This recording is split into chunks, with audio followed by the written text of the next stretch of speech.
This is Tom Duty, middle-aged American living in New Jersey near the Lincoln Tunnel. If you were to visit my website, you would type Howdy Doody into Google. You'll find the correct spelling of the famous puppet. You then combine Tom Duty in a Google search for my site. The time has come for me to surrender the emotion causing me to hold the Maria and Marcus letter of circa 2003-2004. This letter was written to me following the occasion when I was in Carlisle to visit my 3 kids.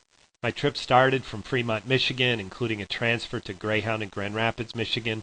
Poor planning based on the idea that I had friends in Carlisle who were still friendly to me created circumstances for me to call the family house of Maria and Marcus.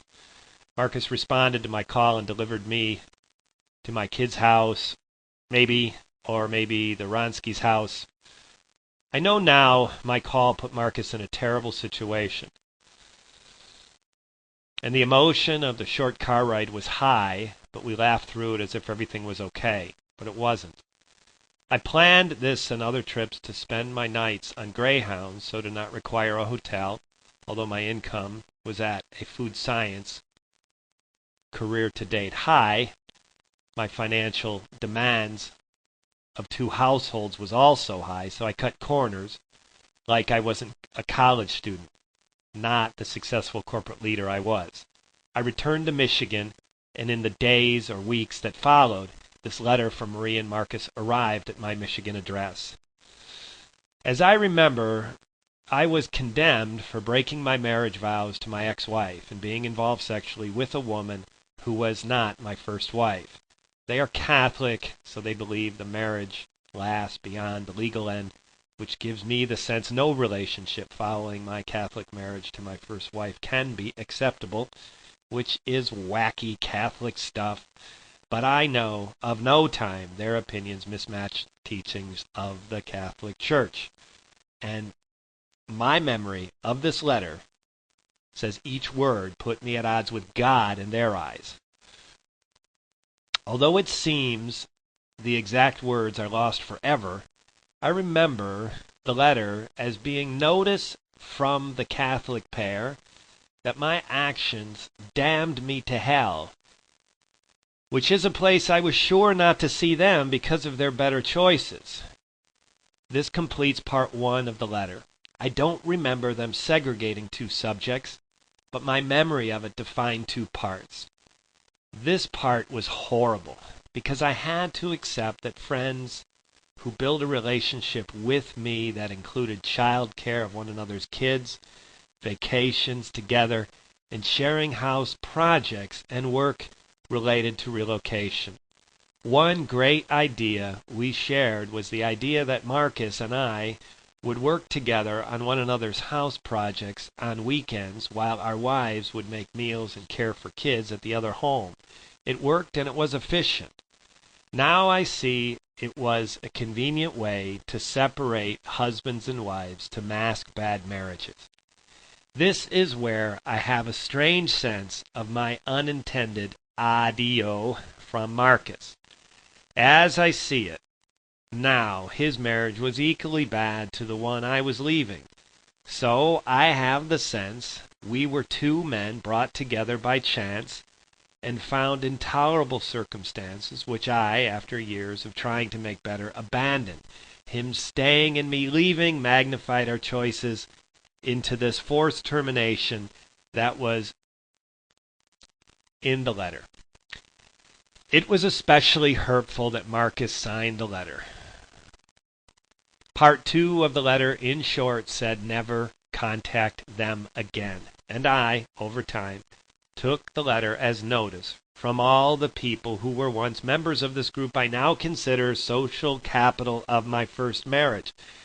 So I let it stop me from contacting anyone who was a member of the social capital of my ex-marriage.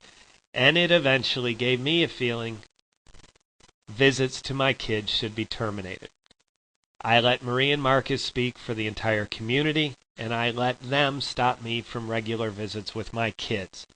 The letter was just one tangible message telling me to stay out of Carlisle, but I probably missed the whispers telling me to keep my visits coming. Work, relocations, and money became the excuse I had made to myself, and years later I returned for the services that would put the body of my late son in its final resting place. This is the crazy part. I have forgiven myself for terminating visits to my kids during the time of recovery from the death of my son, which is high-level atonement. I had to face the idea that I had almost no physical contact with my late son for the last years of his life. I had credit Brad Wortham first for helping me do that. His tribute to my late son David reminds people who know me of me. So somehow, the mysterious forces that have sons and daughters following patterns of their father despite the father not being present as these patterns develop had happened. So I was able to be a father to him in a way that I was intended to be, even while being absent. Dear kind readers, I have always called regularly, written regularly, and some of the spirit of this blog is to leave part of me for my sons, now son, and daughter. Sincerely, Tom Duty. Returning to part 2 of the Maria and Marcus letter became symbolic justification that I should terminate visits to my 3 kids and continue to justify no visits to my surviving kids. My daughter has reached a new status because she is an adult and has told me through her younger brother on multiple occasions that I am not to contact her. Wow. I made a tough choice to terminate visits to my kids. It may have not been my best choice. Under circumstances, it seemed best, but I knew then and I know now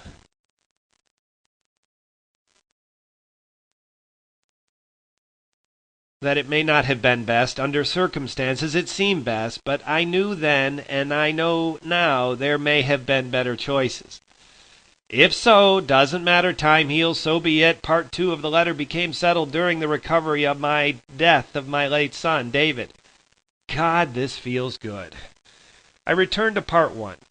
Maria and Marcus were once friendly friends, and given the circumstances, they damned me and terminated our communication. The only effort I remember making to go around their notice was a handwritten letter to Marcus at his work address in Carlisle, which I learned during David's final ceremonies. He was living in England when I wrote to Carlisle. Did he ever get the letter? Yo no sé. The handwritten note was essentially an invitation to my blog, which for me meant I was still giving to the relationship that he terminated. And now I sit reconciling that choice, knowing it was a good choice, because it may have allowed me the freedom to continue the friendship under friendly terms if the occasion presented itself. Could I forgive him? Por supuesto. Forgiveness is not in doubt. Could I forgive myself for actions following his notice to terminate it? Yes, that's what this blog has done for me. I continue to give of myself to my readers, knowing some of my readers may want to continue a friendship with me, given aforementioned circumstances that prevents them from having any witnessable activity with me. One potential future event that has me tapping away on this subject is my surviving son reaching to me in a way his late brother did during his final years of life. God willing, his age will reach the age of his late brother, David, in the next few years. One of my late son's rants, including him saying the balls were in my court. Yes, any court would look at the separation terms between me and my ex-wife and see all the balls in her court. But yet, my late son had the sense the reverse was true. This sense allowed me to have an upper hand of fatherly discipline that exceeded what I was able to have during my years living with them. It was effective with my late son, David, and my surviving teenage son to date, va bene. I understand what fathers see as epic events in the lives of their sons and daughters are not seen in the same way by their sons and daughters. With this preamble, the Maria and Marcus letter became an epic symbol of my life as a father. And I have reason to believe my stopping my visits was an epic event in their lives. As with my late son David, death preceded me hearing his opinion on the subject, and death, likely mine, will precede me from hearing the opinion of my surviving son and my daughter. I am finished with the stack of records I believed held the Maria and Marcus letter for now. But next time I have the occasion to return to my fireproof record storage, I will trash all the records that I am releasing with this post. God, yes, Maria and Marcus, God, this feels good. Assalamu alaikum, amen, muzzle tov. This has been Tom Duty, middle-aged American, living in New Jersey near the Lincoln Tunnel. If you were to visit my website, you would type Howdy Doody into Google. You'll find the correct spelling of the famous puppet. You then combine Tom Duty in a Google search for my site. Thank you for listening. Have a good day, good evening, or restful night's sleep. Ciao.